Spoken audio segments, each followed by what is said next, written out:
लई पोसई सकल अंग, तुलसी सहित विवेक। खाए तो सब अकेले मुंह से, लेकिन खाते खाते समय तो सब लोग मुखिया हो जाएंगे, लेकिन बांटते समय विवेक की जरूरत है। एक बार राजकोट में हमारे गुरुदेव महाराज श्री ने एक दंत विद्यालय का उद्घाटन किया। वहाँ लाभू भाई हैं, उन्होंने एक दांतों के ऊपर एक ऐसा कार्य किया है जो मंत्र शक्ति के द्वारा वो बड़े से बड़े दांत को, कठिन दांत को मंत्र पढ़ करके, मैंने उसको सामने देखा है चित्रकूट में। चित्रकूट में एक सभा लगी हुई थी, वहां पर बहुत से लोग, गरीब लोग आए हुए थे जिनको दांत निकलवाने की सामर्थ्य नहीं थी, तो वो बैठे हुए थे, वो ऐसे पकड़ते थे, मंत्र पढ़ते थे, यूं ठोकते थे और दांत बाहर आ जाता। मैंने स्वयं, उन्होंने इस क्रिया को बहुत लोगों को सिखाया और राजकोट में एक बड़ा भारी उन्होंने अस्पताल बनाया। उसका उद्घाटन महाराज जी ने किया। तो लाभू भाई ने कहा, महाराज जी दांत के ऊपर कुछ बोलिए। आप सोचिए, बोले दांत के ऊपर कुछ बोलिए, तो महाराज जी को तो बस डोरा पकड़ा दीजिए। देखिए, जो व्यक्ति उलझी हुई रस्सी को खोलना चाहता है, उसको केवल एक ही चीज आनी चाहिए बस। जो सिरा पकड़ना जानता है वो रस्सी उलझी को खोल देगा, और जिसने सिरा नहीं पकड़ा है वो और उलझा देगा, वो खोल नहीं पाएगा। महाराज श्री ने सिरा पकड़ लिया। कहाँ से सिरा पकड़ा? महाराज श्री ने कहा, हाँ दांत पर बोलूंगा आज। महाराज जी के देखिए, हमारे और आपके पास, सबके पास दांत है। वे रामचरितमानस को भी हमारे जीवन से जोड़ते थे, व्यवहार को भी हमारे जीवन से जोड़ते थे, और दांतों को भी हमारे जीवन से जोड़ते थे।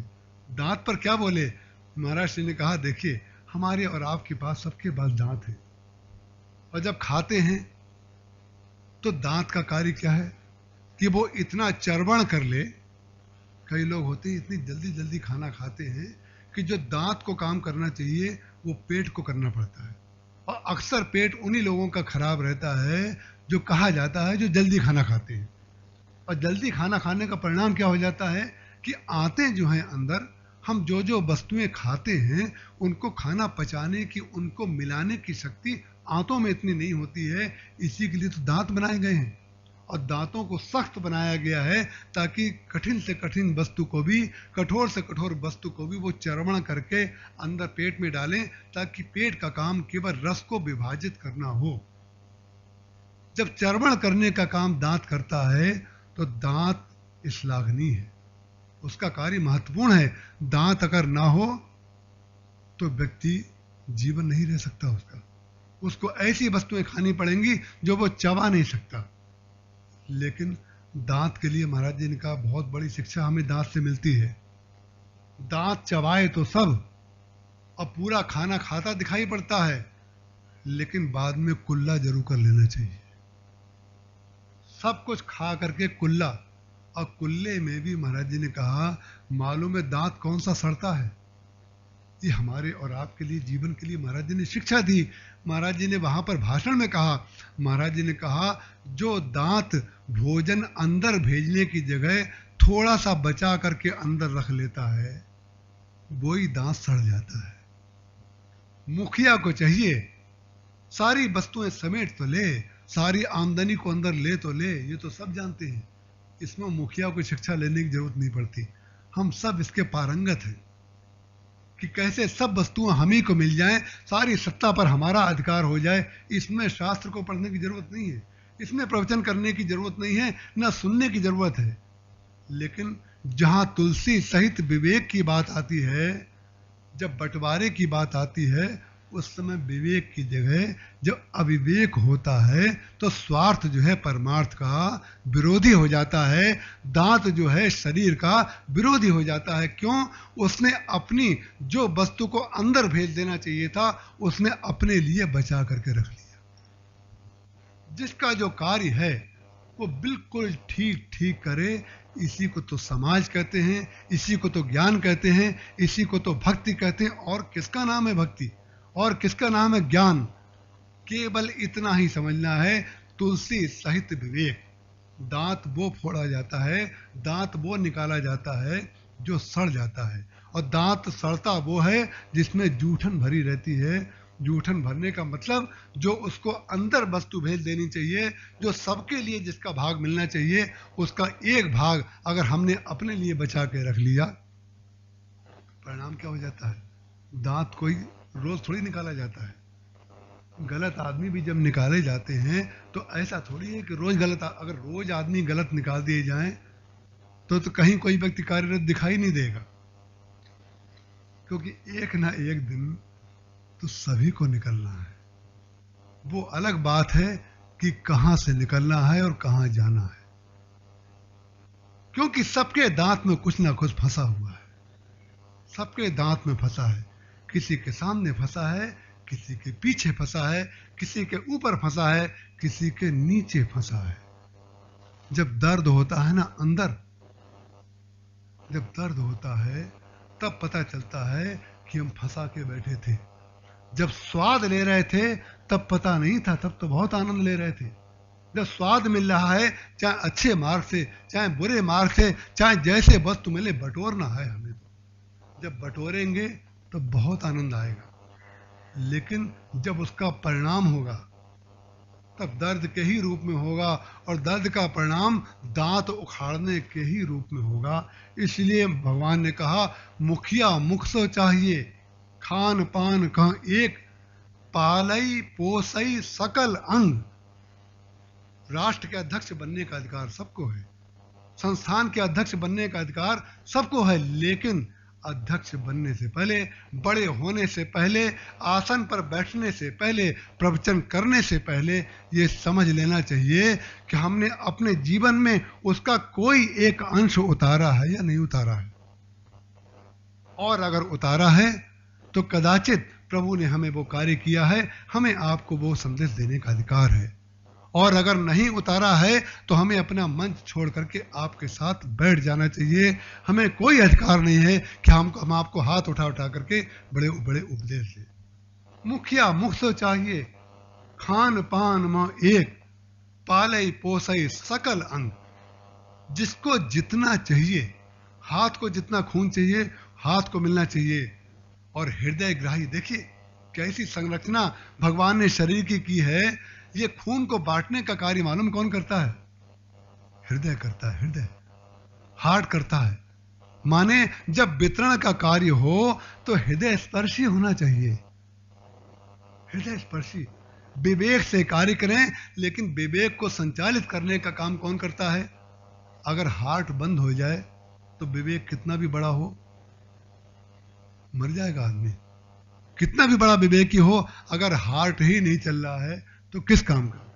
और कभी कभी ऐसा होता है कि हार्ट चलता रहता है और बुद्धि जो है, मस्तिष्क व्यक्ति का कोलैप्स हो जाता है, कोमा में चले जाते हैं लोग। न जाने कितने ऐसे 2-3 मैंने दृष्टांत सुने हैं कि बरसों तक बेचारे जी रहे हैं, उनके शरीर में सुई चुभाइए तो उनको पता नहीं है, उनको उनमें से कुछ ले लीजिए, उनका कुछ दे दीजिए, उन्हें कुछ दुख और सुख कुछ नहीं है। क्या वो लोग सब विवेकी हैं? क्या सुख दुख से ऊपर उठ गए हैं? नहीं, वो हृदय से विवेक का सामंजस्य खत्म हो गया है। सामंजस्य स्वार्थ और परमार्थ में जरूरी है कि हृदय और विवेक दोनों ठीक ठीक काम कर रहे हों। विवेक के द्वारा बांटिए, लेकिन विवेक वो होना चाहिए जो हृदय स्पर्शी हो, जिसमें संवेदना हो, जिसमें लोगों के प्रति सहानुभूति हो, भावना हो। ऐसा नहीं है केवल विवेक। जब विवेक का केवल विवेक होगा, अगर उसमें हृदय स्पंदन नहीं होगा, अगर हृदय पूरे शरीर में काम नहीं कर रहा है या कम काम कर रहा है, तो जिन लोगों का हार्ट का कोई एक भाग कम काम करता है, थोड़ी आर्टरियां ब्लॉकेज हो जाती हैं, उनको हार्ट अटैक हो जाता है। और हार्ट अटैक होने से पहले ये भी संभव है कि उनके किसी भाग में पैरालिसिस हो जाए, जिसको कहते हैं फालिज मार गई। फालिज मार गई माने उस शरीर के उस भाग में रक्त नहीं पहुंचा। हमारे जीवन में, हमारे समाज में, हमारे घर में, हमारे मित्रों में अगर कोई अंग ऐसा है जो फालिज की तरह लग रहा है, इसका मतलब यह है कि वहां तक रक्त ठीक से नहीं पहुंच रहा है। हम मध्य प्रदेश में एक जगह प्रवचन करने गए, और जहां मैं प्रवचन करने गया वहां पर जो मेरी व्यवस्था थी वो मालूम क्या थी? जहाँ पर मैंने खुद अपने हाथ से मिट्टी खोदी, मिट्टी खोद करके हमारे लिए लिफाफे में थोड़ी सी दाल चावल कुछ मसाला दिया गया था और एक पतीली रखी थी और एक बाल्टी रखी थी। उस स्थान का नाम है, सीधी जिले में था वो, उस गांव का नाम था गजरी। उस गजरी में जब मैं गया तो वहाँ मुझे एक जीप आई, जीप मुझे छोड़ के चली गई। मैंने गड्ढा खोदा, गड्ढा खोद करके वहीं आम के पेड़ की सूखी लकड़ियाँ तोड़ी। हमारे साथ हमारे सेवक भी थे, 2 और वक्ता भी थे। जब हमने खाना पकाया, खाना पकाने के बाद वहाँ के बड़े बड़े 2-4 अधिकारी शाम को आए। जब माइक का समय आया ना, माइक का, तब वो अधिकारी महोदय सब आए। उन्होंने कहा, आप लोगों को कोई कष्ट तो नहीं हुआ? हमने कहा, नहीं, हमें कोई कष्ट नहीं हुआ, क्योंकि अगर हम कह देते हमें कष्ट हुआ तो हमने अपने पद का दुरुपयोग किया, क्योंकि हम वहाँ भोजन की व्यवस्था और सोने की व्यवस्था के लिए नहीं गए थे। हमें कोई बहुत अच्छी व्यवस्था मिल जाए, हम उसके प्रति कृतज्ञ हैं, क्योंकि व्यवस्था देना उस व्यक्ति के बड़प्पन का कार्य है कि वो हमें हमारी क्या औकात समझता है, हमारी क्या वैल्यू समझता है, उसमें उसका बड़प्पन है, हमारी योग्यता नहीं है। लेकिन आप सोचिए, वहां पर जा करके हम खेत में जा करके दूसरे दिन मेड़ पर बैठ करके महाराज जी का ग्रंथ पढ़ रहे थे। समाज के 3 ऐसे लोग आए हमारे पास जो इस व्यवस्था के बड़े तीव्र विरोधी थे। उन्होंने हमसे कहा कि आप लोग हमें शिक्षा देने आए हैं ना? एक बार तो मैं आपको बताऊं, मुझे डर लग गया। उनकी आंखें देख करके, अकेला खेत में बैठा हुआ, अकेला, यही पीले वस्त्र पहने हुए, उसने इतने गुस्से में मुझसे कहा, मुझे शायद ऐसा लगा कि आज मेरा काम तमाम इसी खेत में हो जाएगा। मैंने कहा, माफ करिएगा, मैं आपको शिक्षा देने नहीं आया, अपनी बात कहने आया हूं, और मुझे जो कहने के लिए बुलाया गया है वो कार्य मैं करके ही जाऊंगा। शाम को मेरा प्रवचन है, आपको सुनना हो तो सुन लीजिएगा। उन्होंने कहा, प्रवचन आप बाद में कीजिएगा, लेकिन पहले हमारे घर पर चलिए और आपको हमारे घर पर खाना खाना पड़ेगा। बहुत गुस्से में उसने कहा। बोले, आप हमारे शरीर को देख रहे हैं? वो आदिवासी लोग थे। उन्होंने कहा, आप हमारे शरीर की स्थिति को देखिए, हमारी खाल को देखिए, हमारे हाथों को देखिए, और चलिए आप हमारे साथ, और हमारा जो हम भोजन करते हैं उसको भी देखिए। आपको खाना खाना पड़ेगा, नहीं तो आपका प्रवचन नहीं होगा। मैंने कहा, चलिए, और क्या कहते, और कहते भी क्या, चलने के अलावा कहने के लिए और रास्ता ही क्या था? हम अकेले, वो 3। मैं चला उनके पीछे पीछे, चलो भैया। वो गए, बड़ी दूर जाकर के एक गांव में ले गए, और गांव में ले जा करके उसने खाना तो नहीं खिलाया, उसके घर में बेचारे के खाना खिलाने की स्थिति थी कहाँ। उसके पास 2 लौंगे पड़ी हुई थी, वो भी टूटी हुई, जिसमें लौंग का ऊपरी भाग नहीं था, जड़ें थी, और इलायची थी। उसने कहा, ये देख लीजिए, अब हमारे घर की स्थिति देखिए। एक बांस टंगा हुआ था, उस बांस पे कुछ कपड़े लटके थे। बोले, ये हमारे कपड़े हैं, और एक टूटा ट्रंक था जिसमें उसका कुछ सामान रखा था। बोले, ये हमारी गृहस्थी है, और जो लोग शाम को आपके सामने भाषण देने आएंगे, जिन्होंने आपको बुलाया है, उन्होंने आपको सरकारी खाते से बुलाया है, और आप लोग तो अपना अपना काम करके चले जाएंगे, और हमारे लिए बुलाए गए हैं, और हमारी स्थिति जहां के तहां रहेगी। जब तक एक स्थान पर, जब तक शरीर के किसी भाग में खून नहीं जाएगा, तब समाज की एक भाग कहीं ना कहीं पैरालिसिस हो जाएगा, कहीं ना कहीं उपेक्षित हो जाएगा। इसलिए पालई पोसई सकल अंग, तुलसी सहित विवेक। और ये मैं केवल व्याख्यान की बात नहीं कह रहा हूं, ये बहुत ही आवश्यक बात है। इसी से शांति मिलती है, इसी से भक्ति मिलती है, इसी से अच्छी नींद आती है। अच्छी तरह सोने के लिए जरूरी है कि अच्छी तरह जगा जाए। अच्छी तरह सोने के लिए जरूरी है कि अच्छी तरह जगा जाए, और अच्छी तरह जगने के लिए जरूरी है अच्छी तरह सोया जाए। जब तक हम जगने का सही सही उपयोग नहीं करेंगे, तब तक हमारी नींद विक्षेप को जन्म देगी। रात में हमारी नींद खुल जाएगी, क्योंकि किसी न किसी की हमने नींद तोड़ी है, किसी न किसी की हमने नींद तोड़ी है। हमने किसी को जगने के लिए बाध्य कर दिया है, किसी की नींद हमने खराब कर दी है। जब हम किसी की नींद खराब नहीं करेंगे, जब हम जितना खाया है उसको कुल्ला करके अंदर तक पहुंचा देंगे, दांत साफ रखेंगे, तो हमारा कोई दांत नहीं उखाड़ा जाएगा। अपनी पद्धति से गिरेंगे वो दांत, अपनी पद्धति से जाएंगे, लेकिन उसमें प्लास नहीं लगाना पड़ेगा। लेकिन ये हमारी महर्षि ने कहा कि देखिए, हमारे लिए ये शिक्षा का विषय है कि जब हम पूरा खाएं तो दांत वही सड़ता है जो अपने लिए दबा लेता है। भगवान राम ने यही कहा। क्या आप समझते हैं कि भगवान राम वो हैं जो पीतांबर पहन करके सोने के सिंहासन पर बैठ जाते हैं और जो राजाज्ञा देते हैं वो सब लोग पालन करने के लिए बाध्य हैं? नहीं नहीं, भगवान श्री राम वो हैं जिन्होंने राजा बनने के बाद पहला उपदेश मालूम है अयोध्या वासियों को क्या दिया? सब लोग राजा बनने के बाद प्रजा के कर्तव्य की शिक्षा देते हैं कि आपके क्या कर्तव्य हैं, आपके क्या कर्तव्य हैं, वो हम तब बताएं जब हम अपने कर्तव्य का पालन करते हो। हम कौन होते हैं किसी को शिक्षा देने वाले? हम पहले अपना तो ध्यान कर लें, पहले स्वार्थ तो पूर्ति कर लें। जो व्यक्ति सच्चा स्वार्थी नहीं है वो कभी परमार्थी नहीं हो सकता। सच्चा स्वार्थ माने, अब गोस्वामी तुलसीदास जी महाराज को पकड़ के ले आए यहाँ, उनसे पूछा गया आपने रामचरितमानस की रचना क्यों की? तो वो भी अगर होते बड़े भारी ज्ञानी तो वो कह देते मैंने समाज के कल्याण के लिए काम किया है। और वास्तव में समाज के कल्याण के लिए उन्होंने काम किया, लेकिन जो समाज के कल्याण के लिए, जो परमार्थ के लिए निरूपण कर रहा है रामचरितमानस का, वो मालूम है बोलता क्या है? पहली सीढ़ी अगर जिसके जीवन की ठीक नहीं है, उसकी अंतिम सीढ़ी जरूर गलत होगी, उसका मार्ग जरूर गलत होगा। और पहला वाक्य जो जीवन में सही बोलेगा, पहला स्टेप जो सही रखेगा और उसका लक्ष्य अगर शुद्ध है तो मार्ग उसका बिल्कुल शुद्ध हो जाएगा, उसकी चाल में कभी विकृति नहीं आ सकती। गोस्वामी तुलसीदास जी महाराज कहते हैं, उनसे पूछा गया कि आप रामचरितमानस की रचना क्यों कर रहे हैं? तो उन्होंने कहा स्वांता सुखाय। ये है स्वार्थ।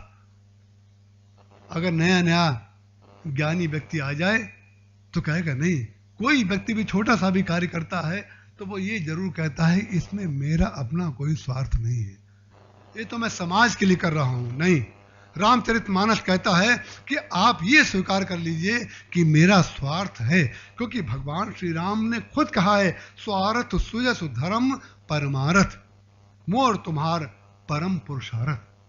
भगवान कह रहे हैं कि मेरा स्वार्थ इसमें है, और हम कह रहे हैं हम समाज के लिए कार्य करते हैं। नहीं, समाज के लिए हम तब कार्य करते हैं जब हम पहले अपने को स्वार्थी का तात्पर्य ये नहीं कि हम किसी से चाहते हैं। स्वार्थी का तात्पर्य ये हुआ, स्वार्थ की पुनर्व्याख्या करनी चाहिए।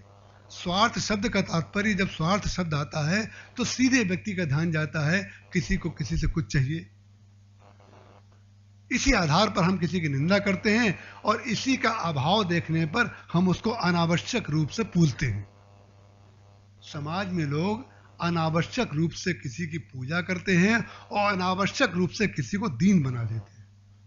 ये वो लोग करते हैं जो स्वार्थ की सच्ची व्याख्या नहीं जानते, और जो स्वार्थ की सच्ची व्याख्या नहीं जानते उनके जीवन में परमार्थ कभी संभव ही नहीं है। स्वार्थ कौन सा है?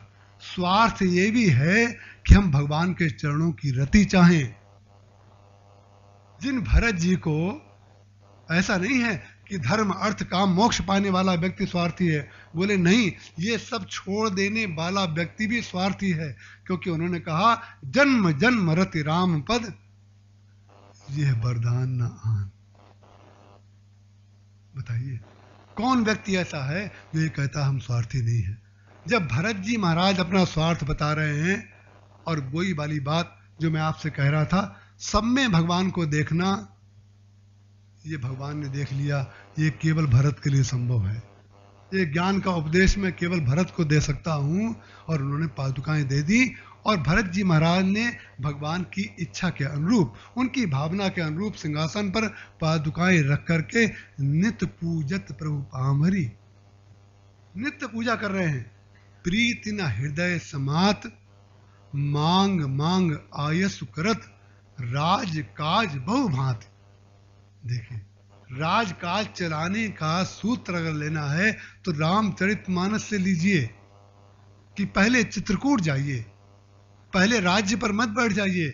पहले अगर राज्य पर बैठ गए तो कैकेयी जी और मंथरा की इच्छा की पूर्ति होगी तो हमारा स्वार्थ बीच में आएगा।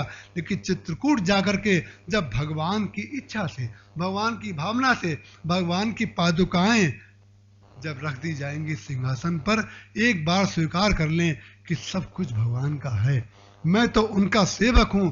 जिस समय सेवक भाव आ गया, सेवक स्वामी भाव आ गया, उस समय कर्तृत्व तो बचेगा कहां? उस समय हमारे अंदर भोग लिप्सा होगी कहां? ये संभव ही नहीं है। क्या भरत जी महाराज भोजन नहीं करते?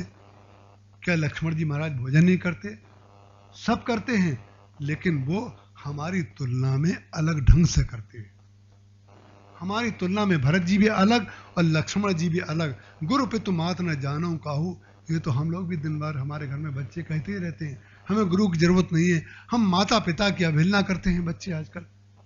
ये कहना तो बहुत सरल है, तो क्या सब लोग लक्ष्मण हैं? क्या सब के सब लक्ष्मण के अनुगामी हैं? क्योंकि रामचरितमानस में तो लिखा है, गुरु पितु मात न जानो काहू।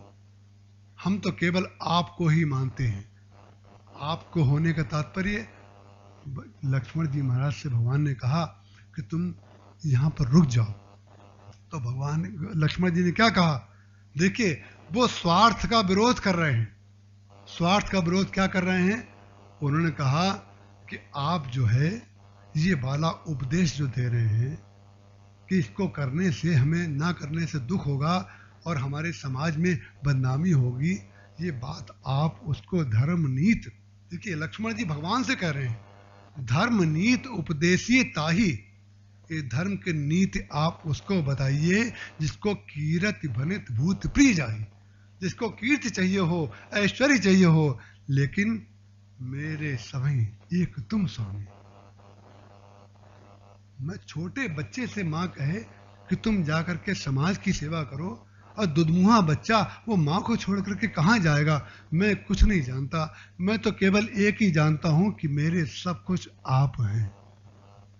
माता पिता गुरु को छोड़ देना, कह देना अलग है, लेकिन माता पिता गुरु की अवहेलना नहीं है। यहाँ पर माता पिता गुरु की भावना भगवान राम में की जा रही है, और भरत जी महाराज सब में माता पिता गुरु और ईश्वर की भावना कर रहे हैं।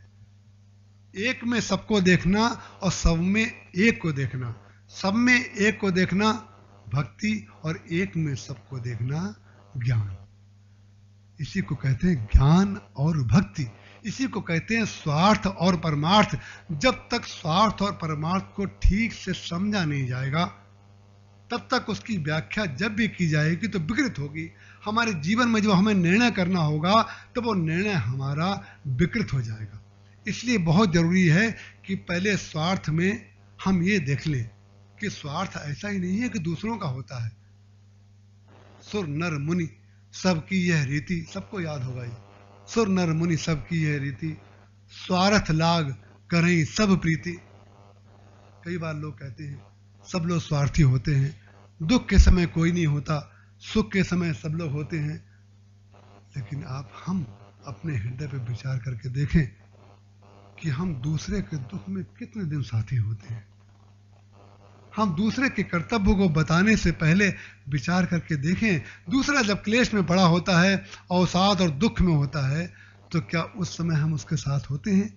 और अगर हम साथ होते हैं तो हमें उसमें जरूर सुख मिल रहा होगा, और अगर सुख मिल रहा है, इसका तात्पर्य ईश्वर की स्थापना उस व्यक्ति के अंदर हो चुकी है।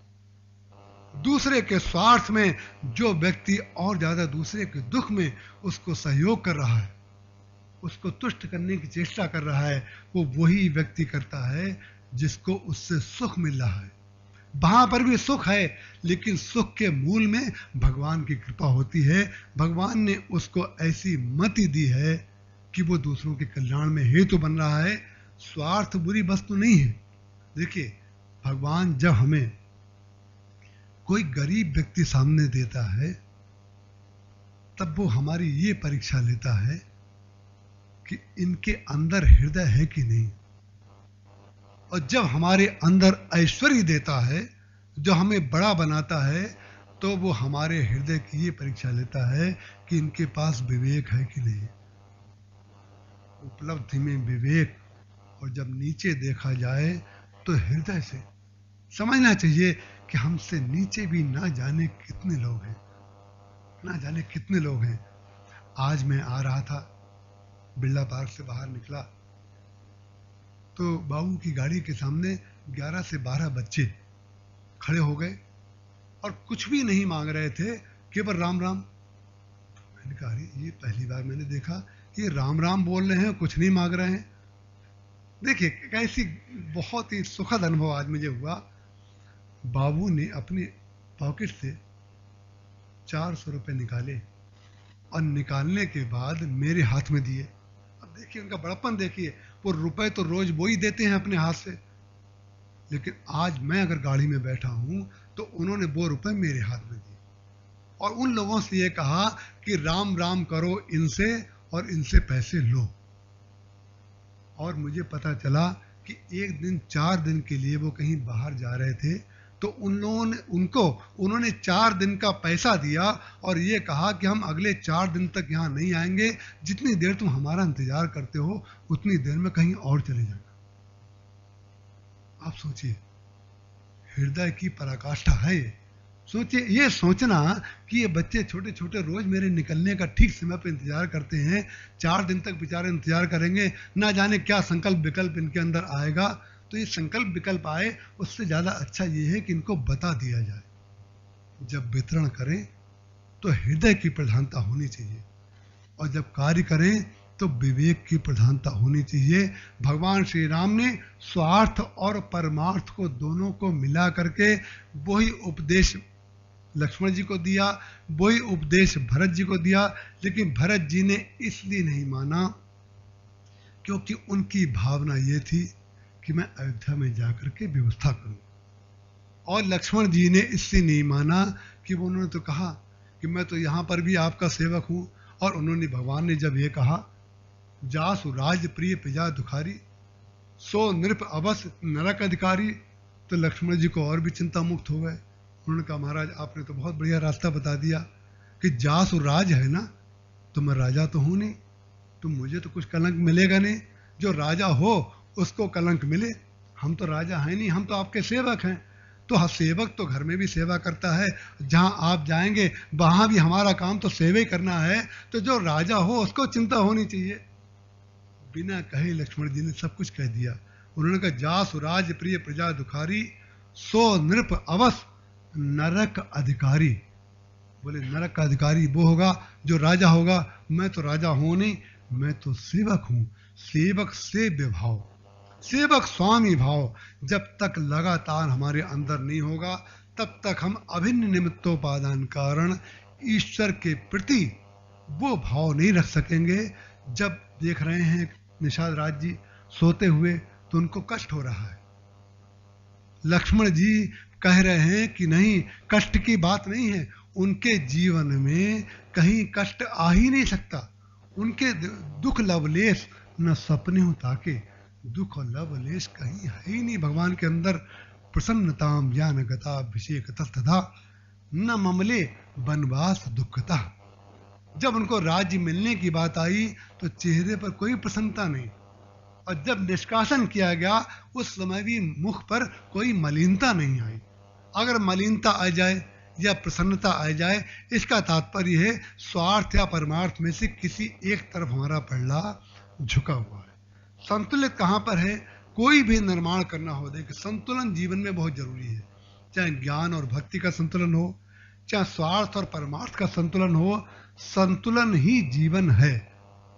चाहे कुर्सी देख ले, चाहे आसन देख ले, चाहे बिल्डिंग देख ले, चाहे परिवार देख ले, चाहे व्यवस्था देख ले, चाहे देश देख ले, जो भी वस्तु बनाई जाती है उसमें आप देखते होंगे राजमिस्त्री जब भवन बनाते हैं तो पानी से नापते हैं, डोरे से नापते हैं और गुनिया से नापते हैं, कोने को भी नापते हैं, साहुल से भी देखते हैं, वाटर लेवल भी देखते हैं। हर तरीके से क्या देखते हैं?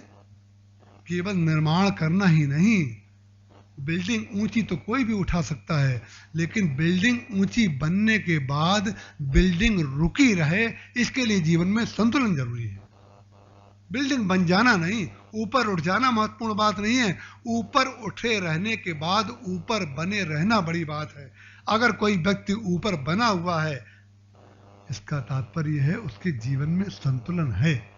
वो संतुलन पैसे की दृष्टि से नहीं है, कभी बहुत बड़ा हो सकता है, कभी थोड़ा छोटा हो सकता है, लेकिन संतुलन उसका अगर बना हुआ है तो छोटे और बड़े होने का भी वो संतुलन होने के कारण अपने जीवन में सही सही अर्थ लेता रहेगा और दूसरों की दृष्टि में ना वो बड़ा होगा, दूसरों की दृष्टि में ना वो छोटा होगा। महर्षि कहते थे दूसरे की दृष्टि से कभी छोटे मत होइए और दूसरे की दृष्टि से बड़े मत होइए। दूसरे की दृष्टि से छोटे होंगे तो हीनता आ जाएगी और दूसरे की दृष्टि से बड़े होंगे तो अहंकार आ जाएगा। हमारे जीवन में संतुलन होना चाहिए, जो भी हम हों अपनी दृष्टि से हो। जो व्यक्ति अपनी दृष्टि से हार जाता है वो कहीं नहीं जीत पाता है, और अपनी दृष्टि से अगर जीता है तो कहीं नहीं हारता है। बस आत्म विश्लेषण इसी को कहते हैं, आत्म मंथन इसी को कहते हैं, इसी को संतुलन कहते हैं, इसी को स्वार्थ और परमार्थ का सामंजस्य कहते हैं। यही स्वार्थ और परमार्थ का सामंजस्य हमारे जीवन में बना रहे तो हमारे घर में परमार्थ है, सत्संग में भी परमार्थ है, घर में परमार्थ है, हमारे हृदय